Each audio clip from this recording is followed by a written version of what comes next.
নমস্কার বন্ধুরা, তোমরা সবাই কেমন আছো? আশা করছি সকলে খুবই ভালো আছো, আর আমিও খুবই ভালো আছি।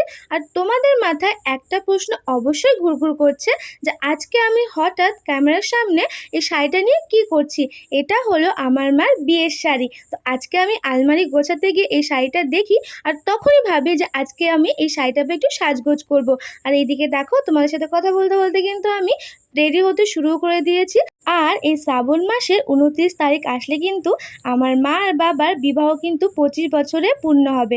আর এইদিকে দেখো, কোনো মতে আমি খোপা বেঁধে নিয়েছি, কারণ আমি না অতটা সাজগোজ করতে পারি না। আর এইদিকে দেখো, মার হেল্প নিয়ে একটু খোপার মধ্যে ফুলও নিয়ে নিয়েছি।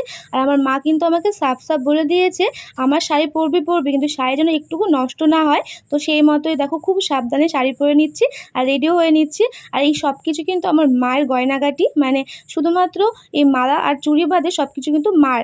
আর ব্লাউজটাও কিন্তু মার। আর এই দিকে দেখতে পাচ্ছ ছোট টিকলিটা, এটা হলো যখন আমি ক্লাস 5-এ পড়ি তখন মা আমাকে কিনে দিয়েছিল। আর আমি এটাই দেখছি যে কোনটা পরলে আমাকে বেশি ভালো লাগবে। তো তোমরাই বলো কোনটা বেশি পরলে ভালো লাগছে।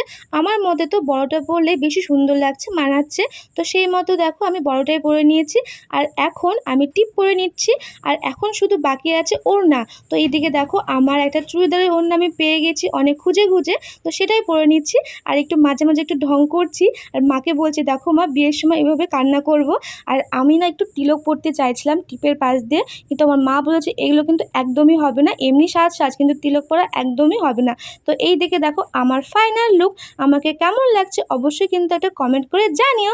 আর এখন সবাইকে ফোন করে রিভিউ নেওয়া যে আমাকে কেমন লাগছে দেখতে। তো সেই মতো দেখো, প্রথমে কিন্তু আমি আমার মামিকে ফোন করেছি।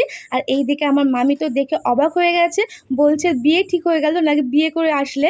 আর আমার মামি বলছে খুবই তো সুন্দর লাগছে দেখতে, এখন শুধু একটা জামাইয়ের অভাব। তো সেটা শুনে দেখো আমি হাসাহাসি করছি। তো তারপরে আমি মাকে বললাম কি, মা আমার কটা ছবি তুলে দাও আর আমার একটা ভিডিও বানিয়ে দাও। তো সেই মতো দেখো আমার মা আমার ছবি তুলে দিচ্ছে আর ভিডিও বানিয়ে দিচ্ছে। আমিও যেমন, আমার মাও সেরকম। আর আমার মা না বলছে কি একটু থাম থাম, কারণ আমি এত নকশা করছি বলার মতো না। আমার পিছনের ব্যাকগ্রাউন্ডটা একটু ইগনোর করুন, আস্তে আস্তে একটু অগোছালো হয়ে গেছে। তারপরে এইদিকে দেখো আমার বান্ধবী আমাকে ফোন করেছিল। তো আমার বান্ধবীর কাছেও আমার রিভিউটা নিয়ে নিলাম। আমার বান্ধবী তো বলছে, কিরে বান্ধবী, তুই কি পালিয়ে বিয়ে করে নিয়েছিস নাকি? আর সেটা শুনে হাসাহাসি করছি। তো ফাইনালি দেখো আমি আমার বাবাকে ফোন করেছি, কারণ বাবা না কাজ থেকে আস্তে আস্তে 10টা সাড়ে 10টার সময় আসে। তো সেই জন্য সাড়ে 10টার দিকে ফোন করেছিলাম। আর এইদিকে আমার বাবা বলছে খুবই সুন্দর লাগছে দেখতে। সবার তো রিভিউ নেওয়া হয়ে গেছে আর আমার ভিডিও করাও হয়ে গেছে। আর ভিডিও করতে করতে না আমার প্রচণ্ড খিদে পেয়ে গেছে। তো আজকের মতো এইটুকু। তোমার সাথে দেখা হবে অন্য একটি ভিডিওতে। আর আমার ভিডিও কেমন লাগে অবশ্যই কিন্তু কমেন্ট করে জানিও। তো টাটা, বাই বাই, সবাই খুব ভালো থেকো, সুস্থ থেকো।